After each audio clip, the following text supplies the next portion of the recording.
Hello नमस्ते all fitness coach Sarika here स्वागत आहे तुमचं Sarika's life fitness food fun आणि फॅमिलीमध्ये। आजच्या या व्हिडिओमध्ये आपण वेट लॉसच्या दृष्टीने एक महत्त्वाचा पण खूप महत्त्वपूर्ण अशा टॉपिकवरती बोलणार आहोत आणि तो म्हणजे वजन कमी करत आहोत तर आपली सकाळी आपण कशा प्रकारे मॅनेज करायला पाहिजे। याच्यामध्ये मी एक 3 महत्त्वाच्या गोष्टी सांगणार आहे आणि ज्या तुम्ही सकाळी करायला सुरुवात केली तर तुम्हाला तुमच्या वेट लॉस जर्नीमध्ये खूप इफेक्टिव्ह हेल्पफुल असणार आहे। या 3 गोष्टी तुम्हाला दिवसभर मोटिवेट ठेवतील, दिवसभराची तुमची प्रोडक्टिव्हिटी वाढवतील आणि तुमचं जे वेट लॉस गोल आहे किंवा जे फिटनेस गोल आहे तर ते अचीव करायलाही मदत करतील। या तिन्ही गोष्टी एकदम छोट्या छोट्या आहेत, इफेक्टिव्ह हेल्पफुल आहेत आणि इझिली प्रत्येकजण करू शकेल तर अशा आहेत। जर तुमची वेट लॉस जर्नी ही अर्ध्यावरती थांबली असेल किंवा खूप प्रयत्न करूनही जर तुम्ही वजन कमी करू शकले नसाल तर आजचा हा जो व्हिडिओ आहे हा तुमच्यासाठी खूप महत्त्वपूर्ण आणि युजफुल असणार आहे। तर व्हिडिओ शेवटपर्यंत नक्की पहा आणि चॅनलवरती नवीन असाल तर सबस्क्राइब करा, बेल आयकॉन प्रेस करा की तुम्हाला प्रत्येक व्हिडिओचं नोटिफिकेशन मिळेल। सकाळचं रुटीन हे व्यवस्थित होणं तुमच्या वेट लॉस जर्नीमध्ये खूप महत्त्वाचं आहे आणि म्हणून जेव्हा तुमचं मॉर्निंग रुटीन हे व्यवस्थित सुरू होईल तुमचं जे 60% काम आहे हे तिथेच होऊन जातं। हे जे छोटे छोटे स्मॉल आणि कॉन्स्टंट चेंजेस जे आहेत, बिहेवियर जे आहेत हे तुम्हाला एक लॉंग लास्टिंग सिग्निफिकंट चेंजेस आणि रिझल्ट नक्कीच देऊ शकतात। म्हणूनच या ज्या छोट्या छोट्या गोष्टी आहेत की ज्या आपल्या माइंड आणि बॉडीला फ्रेश करतात, सुपरचार्ज करतात, त्या कुठल्या आहेत हे आपण पाहूयात। नंबर 1 म्हणजे हाय प्रोटीन ब्रेकफास्ट। ब्रेकफास्ट हे आपल्या दिवसभरातलं महत्त्वाचं आणि बिगेस्ट मील आहे तर त्याच्यामुळे याच्यामध्ये प्रोटीनचं प्रमाण हे व्यवस्थित असायला पाहिजे। प्रोटीनचे सोर्सेस कुठले कुठले आहेत, प्रोटीन असणारे पदार्थ कुठले कुठले आहेत, सोबतच ब्रेकफास्टसाठीचे प्रोटीन रिच असणारे किंवा प्रोटीन योग्य प्रमाणात असणारे रेसिपीज किंवा पदार्थ तर याचे व्हिडिओ आपण चॅनलवरती अपलोड केलेले आहे तर ते जाऊन तुम्ही नक्की बघू शकता। इथेही मी तुम्ही ब्रेकफास्टमध्ये प्रोटीनसाठी काय काय पदार्थ घेऊ शकता हे सांगेन, पण सगळ्यात आधी आपण पाहूयात की प्रोटीन घेणं का गरजेचं आहे।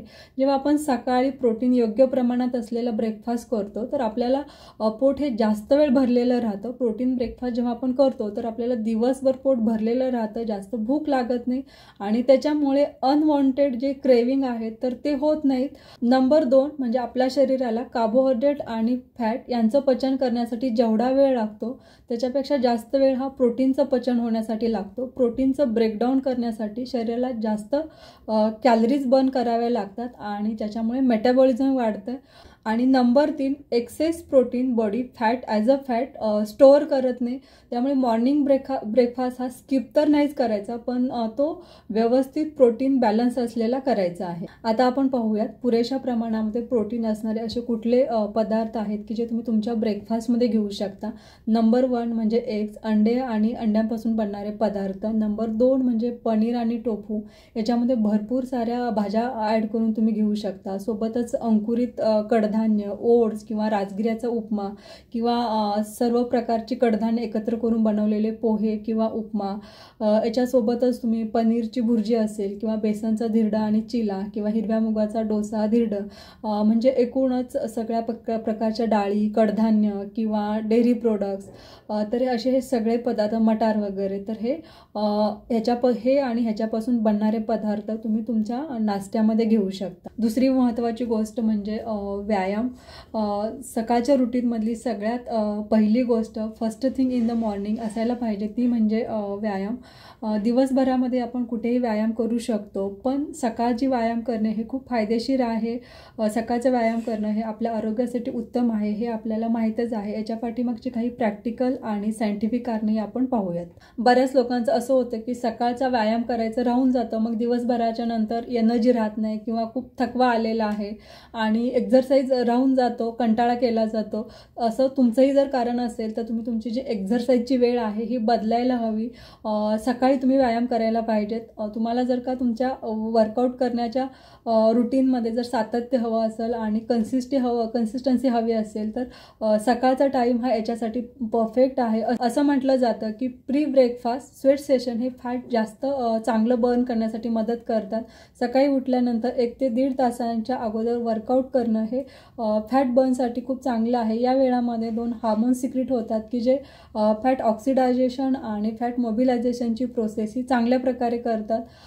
प्री ब्रेकफास्ट जेव्हा आपण वर्कआउट करतो तर बॉडीमधले जे स्टोअर्ड फॅट आहेत हे बर्न होतात। सो मॉर्निंग टाईम प्रिफर कराल की ज्याच्यामुळे तुम्हाला दिवसभर फ्रेश वाटेल, दिवसभराची एनर्जी टिकून राहील, दिवसभराचा मूड चांगला राहील। कारण आपण एक्सरसाइज जेव्हा करतो तेव्हा हॅपी हार्मोन्स सिक्रेट होतात की जे आपल्याला दिवसभर फ्रेश, एनर्जेटिक आणि मूड चांगला ठेवायला मदत करतात। एक्सरसाइजमध्ये तुम्हाला ज्या आवडतील त्या एक्सरसाइज ॲक्टिव्हिटी किंवा ज्या तुम्ही करू शकता अशा एक्सरसाइज ॲक्टिव्हिटी करू शकता, ज्याच्यामध्ये जिम असेल, योगा असेल, वॉक असेल, ब्रिस्क वॉक असेल किंवा सायकलिंग असेल, हाय इंटेन्सिटी एक्सरसाइज असेल, स्ट्रेंथ ट्रेनिंग असेल, तर तुम्हाला ज्या ॲक्टिव्हिटी आवडतात त्या तुम्ही करू शकता। पण जास्तीत जास्त तुम्ही पॉसिबल तर मॉर्निंग टाईम प्रिफर करा की तुम्हाला याचे जास्त फायदे मिळतील। आता आपण पाहूयात तिसरी महत्त्वाची गोष्ट आणि ती म्हणजे 12 तासांचं फास्टिंग। 12 तासांचं फास्टिंग म्हणजे काय करायचं, तर जर आदल्या रात्री 8 वाजता आपण रात्रीचं जेवण घेतलं असेल तर दुसऱ्या दिवशी सकाळी 8पर्यंत आपण काही खायचं नाही। म्हणजे आपण आपल्या शरीराला 12 तासांची फास्टिंग विंडो द्यायची आहे। बरेच लोक असे असतात की ज्यांना डाएट फॉलो करणं जमत नाही किंवा फास्टिंग जमत नाही, तर अशा लोकांसाठी हा एक बेस्ट ऑप्शन आहे। किंवा काही लोक जे वेट लॉससाठी सुरुवात केलेली आहे, बिगिनर आहे, तर त्यांच्यासाठी सुद्धा हे फॉलो करणं खूप सोपं आहे, बेस्ट ऑप्शन आहे। कारण याच्यामधला फास्टिंगचा जो जास्त वेळ आहे हा रात्रीचा आहे, म्हणजे हे फॉलो करायला सोपं आहे, इझी आहे। जेव्हा आपण 10 ते 16 तासांचं फास्टिंग करायला लागतो, आपलं शरीर जे स्टोअर्ड फॅट आहे त्याचं हळूहळू एनर्जीमध्ये कन्व्हर्शन करायला लागते। सोबतच या वेळामध्ये एक ग्लुकॅगॉन नावाचं हार्मोन सिक्रेट होतं की जे ॲपेटाईट सप्रेस करतं, आपलं मेटाबॉलिझम वाढवतं। सोबतच हे हार्मोन एनर्जी एक्सपेंडिचर वाढवून फॅट लॉससाठी मदत करते। त्याच्यामुळे जर आपण आपल्या शरीराला 12 तासांची फास्टिंग विंडो दिली तर चांगलं फॅट कमी होईल, चांगल्या प्रमाणामध्ये वजन कमी व्हायला सुरुवात होईल आणि आपल्या शरीरामध्ये खूप चांगले फरकही दिसायला लागतील। सो हे 3 बदल तुमच्या रुटीनमध्ये नक्की करून पहा। याचे तुम्हाला खूप चांगले वजन, फॅट आणि ओव्हरऑल हेल्थमध्ये खूप चांगले फरक दिसायला लागतील। तुम्हाला जो रिझल्ट मिळाला हा कमेंट करून नक्की सांगा। सोबतच तुम्हाला जर वेट लॉस आणि फॅट लॉस रिलेटेड अजून काही क्वेश्चन असतील किंवा याच्या रिलेटेड तुम्हाला काही अजून कोणते व्हिडिओ पाहायला आवडतील हे कमेंट करून नक्की सांगा। आजचा हा व्हिडिओ आवडल्यास व्हिडिओला नक्की लाईक करा, शेअर करा तुमच्या खूप साऱ्या फ्रेंड्ससोबत। लवकरच भेटूयात अजून एका नवीन व्हिडिओमध्ये नवीन माहितीसह। थँक्यू।